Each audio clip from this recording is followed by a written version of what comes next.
अस्सलाम वालेकुम स्टूडेंट्स। मेरा नाम है डॉक्टर मोहम्मद इब्राहिम और मैं एमफिल फार्माकोलॉजी हूँ। Form D, doctor pharmacy and MPhil pharmacology. उसके बाद हमारा जो सब्जेक्ट है आज वो है एनाटमी। उसका सबसे पहला चैप्टर है इंट्रोडक्शन टू द एनाटमी। ठीक है, एनाटमी क्या होता है, क्यों एक वंडर सब्जेक्ट है। ठीक है, हैरान कौन सब्जेक्ट है, वंडर इसके अंदर क्या है। ठीक है, ये नेचर का जो है सबसे एनाटमी सबसे वंडर सब्जेक्ट है। एनाटॉमी और फिजियोलॉजी जो है दो शाखें हैं ह्यूमन बॉडी के अंदर, जिसके अंदर हम लोग ह्यूमन बॉडी को डिस्कस करते हैं, एनाटॉमी एंड फिजियोलॉजी। ठीक है, अगर मैं जनरल कॉन्सेप्ट बताऊं या एक ओवरव्यू बताऊं, ठीक है, तो एनाटॉमी में हम लोग एनाटॉमी वो शाख है मेडिकल साइंसेस की जिसके अंदर हम लोग जैसे कि अगर गुर्दे हैं या अगर मैं कह देता हूँ किडनीज हैं, किडनीज का स्ट्रक्चर पढ़ेंगे, उनकी लेंथ कितनी है, उनकी विड्थ कितनी है। ठीक है, उसके अंदर कितने पायरामिड्स होते हैं। ठीक है, उसके अंदर कौन कौन सा स्ट्रक्चर होता है, जब हम लोग साख्त या बनावट किस तरह से बनी हुई है, कितनी लेंथ है, कितनी विड्थ है, कितनी चौड़ाई है, लंबाई है, किसी चीज की साख्त पढ़ते हैं।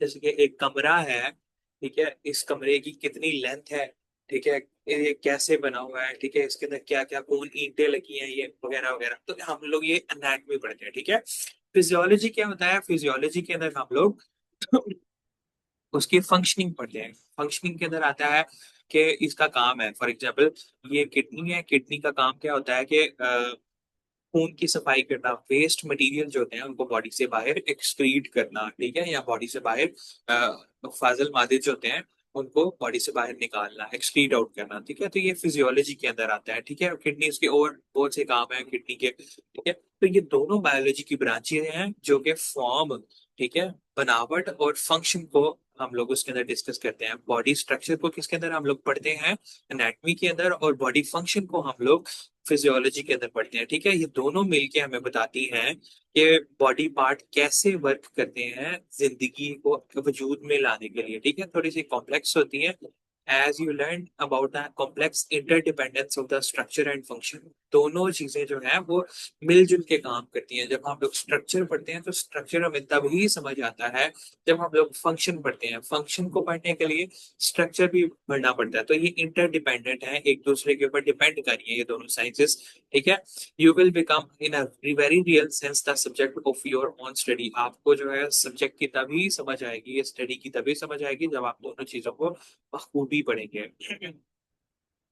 एनाटमी है, anatomy is defined as a study of the structure of organism. जो ऑर्गेनिज्म का स्ट्रक्चर है उसकी स्टडी करना। ठीक है, जो उसके साख्त है, कैसे बना हुआ है ये ऑर्गेनिज्म। ठीक है, and the relationship of its part. ठीक है, उसके जो हिस्से हैं, हार्ट है, हार्ट के अंदर ब्लड कहाँ से आ रहा है, कहाँ जा रहा है, हार्ट का साइज कितना है, हार्ट का वेट कितना है। ठीक है, ये सारी की सारी यानी कि जब हम लोग साइज, विड्थ, हार्ट हार्ट की पोजीशन क्या होती है, ठीक है, लेफ्ट की तरफ थोड़ा सा वो उसका एक्सेस होता है। ठीक है, तो इस तरह से जब हम लोग बनावट पढ़ते हैं ना, चीजों का स्ट्रक्चर पढ़ते हैं, ठीक है, तो वो जो है हमें एनाटॉमी कहलाता है। ठीक है, तो word anatomy is derive from two Greek words. Anatomy जो है दो ग्रीक अल्फाज से जो है वो निकला है। एना का मतलब होता है अप एंड टोमोस का मतलब होता है कटिंग। ठीक है, यानी कि हम लोग चीजों को काट के हम लोग उनकी स्टडी करें। Students of the anatomy still learn about the structure of the human body by literally cutting it apart. अगर आप देखें तो मेडिकल कॉलेजेस में कैडेवर्स होते हैं या मुर्दा जो है वो लाशें वगैरह होती हैं, ठीक है, जिन्हें हम लोग कैडेवर कहते हैं, उनके ऊपर वो जो है सीखते हैं मेडिकल स्टूडेंट्स। तो this process is called dissection, जिसके अंदर हम लोग टिश्यूज को आइसोलेट करते हैं, यानी कि टिश्यूज को अलहदा करते हैं, मसल्स को अलहदा करते हैं। हम लोग एक एक मसल को स्टडी करते हैं, स्टडी द स्ट्रक्चरल कंपोनेंट्स या पार्ट्स ऑफ बॉडी को हम लोग स्टडी करते हैं। ठीक है, biology is defined as the study of life. Biology जो है जिंदगी की स्टडी है। बोथ एनाटॉमी एंड फिजियोलॉजी जो है वो सब डिवीजन है और broad area of subdivision of this very broad area of inquiry. ठीक है, ये मेडिकल साइंस का एक बहुत ज्यादा ब्रॉड एरिया है, बहुत वसी एरिया है। Just as biology can be subdivided into specific areas of the study, जैसे बायोलॉजी की शाखें हैं, इसी तरह से एनाटॉमी और फिजियोलॉजी भी बायोलॉजी की शाख है। फॉर एग्जाम्पल एनाटॉमी की जो है आगे शाखों की बात की जाए तो एनाटॉमी के अंदर ग्रॉस एनाटॉमी आती है। ग्रॉस एनाटॉमी क्या है जी, ग्रॉस एनाटमी से हम लोग स्टडी करते हैं बॉडी पार्ट्स को। जब हम आम आंख से देखते हैं, जैसे कि फॉर एग्जांपल हम किसी बोन की स्टडी करते हैं, हम लोग किसी लाइक हम लोग देखते हैं कि अगर हम लोग एब्डोमेन ओपन करते हैं किसी का पेट को, जो है वो अगर कट लगा के उसको ओपन किया जाए, हम लोग उसके अंदर देखते हैं कि इसके अंदर कौन कौन से ऑर्गन्स हैं, ठीक है, हर एक ऑर्गन को स्टडी करें, ठीक है। तो ऑर्गन को जब हम लोग विजिबल, जो आम आंख से चीजें हमें विजिबल नजर आ रही है उनको नेकेड आई, आम आंख से, नेकेड आई तो मतलब है आम आंख से देखें, ठीक है, माइक्रोस्कोप के बगैर उनको स्टडी करें, that is known as gross anatomy, ठीक है।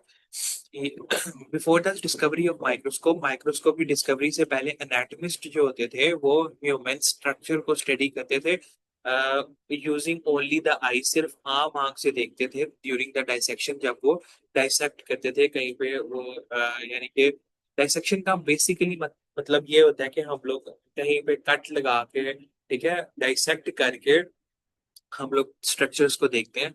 The early anatomist would make only a gross और होल एग्जामिनेशन, सिर्फ वो ग्रॉस यानी कि आम आंख से जो है एग्जामिनेशन करते थे पहले जो एनाटमिस्ट थे।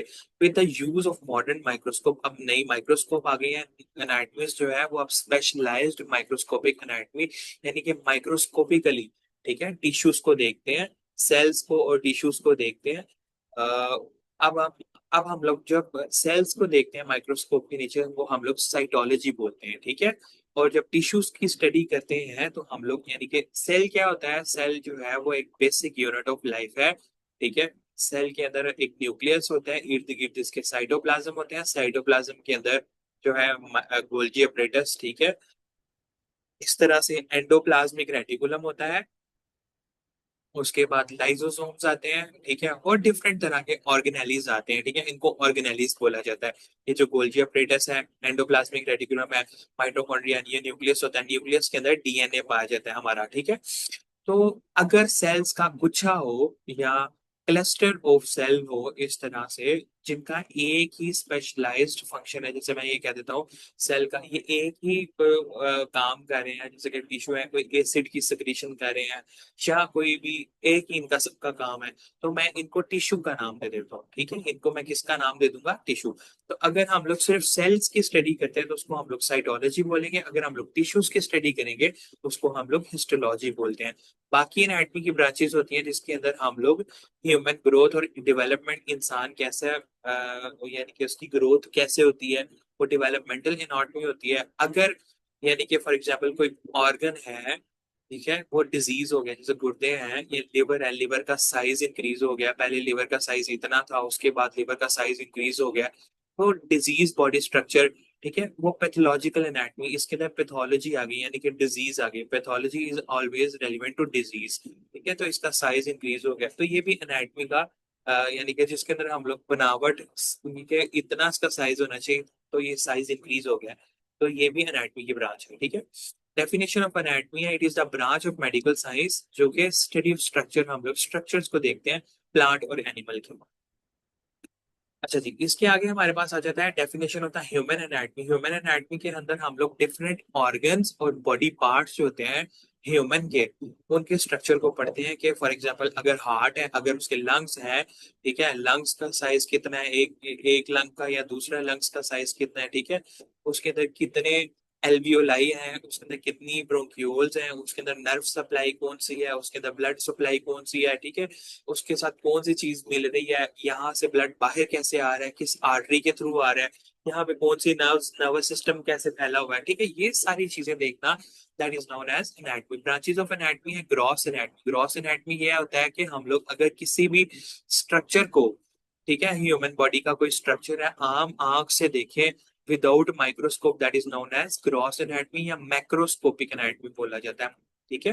हिस्टोलॉजी क्या होता है, ये ऐसी ब्रांच है साइंस की जिसके अंदर हम लोग टिश्यूज की स्टडी करते हैं। अभी मैंने बताया कि सेल्स का अगर क्लस्टर ऑफ सेल जिनका एक ही स्पेशलाइज्ड फंक्शन हो तो उसे हम लोग टिश्यूज कहते हैं। टिश्यूज की अगर स्टडी करें ये हमेशा माइक्रोस्कोप से ही होती है, ठीक है, स्कोप से ही होती है, ठीक है। तो जैसे कि फॉर एग्जांपल डिफरेंट तरह के टिश्यूज जो है वो हमारी बॉडी में पाए जाते हैं। नर्वस टिश्यू है उसके सेल्स इस तरह के होते हैं, मस्कुलर टिश्यूज के सेल इस तरह के होते हैं, ये डिफरेंट सेल, कनेक्टिव टिश्यू के एपिथेलियल सेल्स के टिश्यू के सेल्स हैं ये डिफरेंट, ठीक है।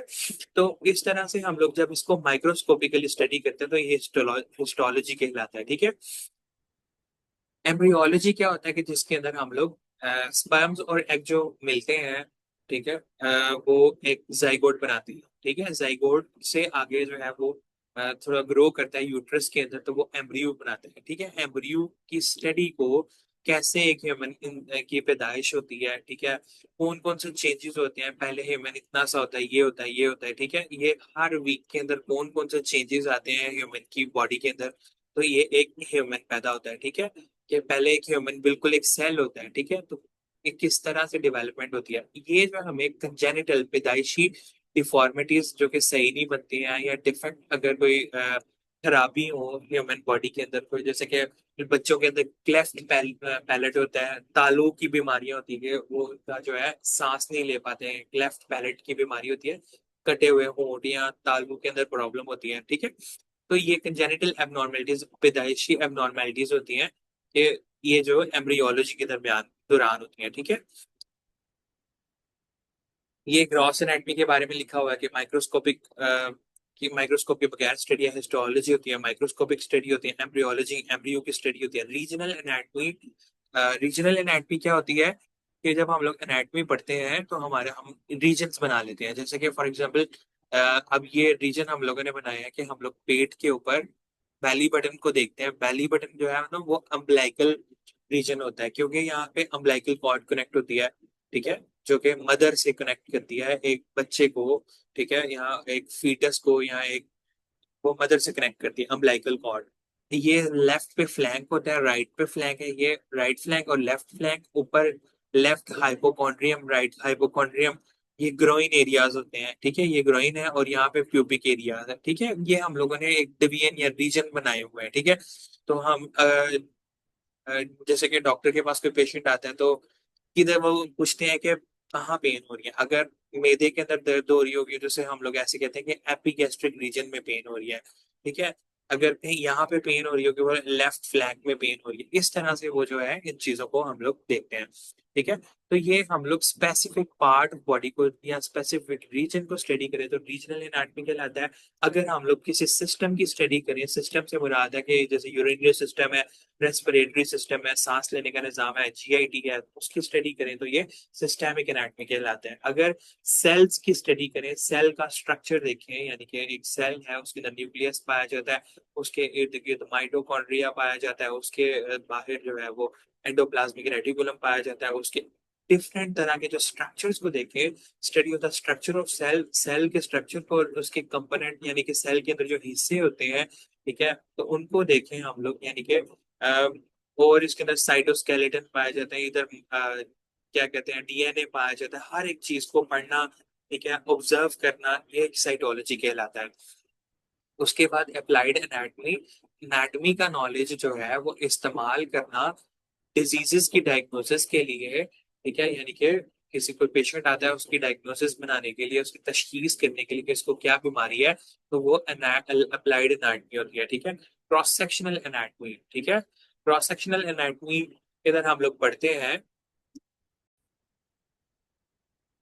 अगर हम लोग ह्यूमन बॉडी को देखें, फॉर एग्जाम्पल ये इस तरह से एक ह्यूमन है, ठीक है, ये इस तरह से ह्यूमन है, ह्यूमन ये इस तरह से टांगे हैं, ठीक है, और ये इसके ये बल्स है, ठीक है। क्रॉस सेक्शनल एनाटॉमी क्या होती है, क्रॉस सेक्शन से मुराद है कि इस तरह से हम लोग, मैं कहता था कि ह्यूमन बॉडी को कोई काटे इस तरह से ऐसे, ठीक है, तो हर एक ये क्रॉस सेक्शन जो है ये, ठीक है, इसको स्टडी करना, जब हम लोग सीटी स्कैन करवाते हैं, जैसे कि ये एक क्रॉस सेक्शन है, ये एक क्रॉस सेक्शन है, ये एक क्रॉस सेक्शन है, यानी कि ये एक क्रॉस सेक्शन है, ये एक क्रॉस सेक्शन है, ठीक है, जब हम लोग सीटी स्कैन करवाते हैं तो सीटी स्कैन जो है वो क्रॉस सेक्शंस को स्टडी करता है। अब फॉर एग्जांपल मैं कह देता हूँ ये भी देखें अगर आप, तो ये क्रॉस सेक्शन है जिसके अंदर वो लिवर है, ठीक है, ये हार्ट है, स्टमक है, स्प्लीन है, डिफरेंट ऑर्गन्स को दिखाया गया है, ठीक है। ये इस जगह का क्रॉस सेक्शन होगा लगभग, यहाँ पे हार्ट भी है और डिफरेंट ऑर्गन्स भी है, ठीक है। तो क्रॉस सेक्शनल एनाटॉमी हमें ये सारी चीजें बताती है। आई होप सो आपको बहुत कुछ समझ आया होगा। इंशाल्लाह मिलते हैं नेक्स्ट लेक्चर में। Thank you so much, Allah Hafiz.